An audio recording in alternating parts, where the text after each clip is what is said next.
Hey everyone, my name is Dwayne De Silva. I'm a Cloud Platform Solution Engineer at SAP, and welcome to the first edition of Proto Tips for SAP Build, our most excellent rapid prototyping and design tool.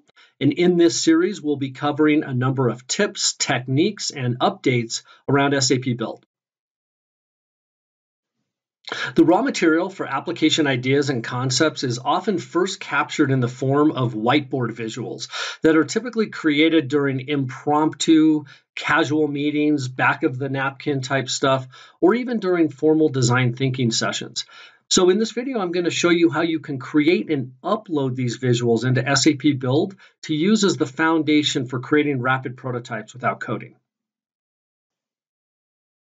When opened on a mobile device, SAP Build presents a streamlined version of the application that's focused on capturing media. This version allows you to create new projects, capture and upload images to projects, and even view existing images on projects. Let's take a look at how it works.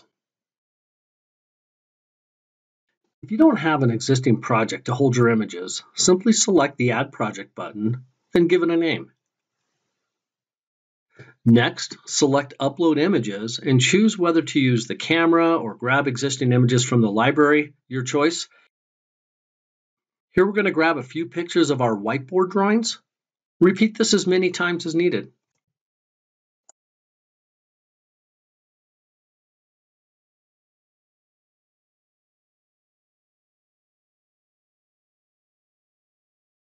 And that's it.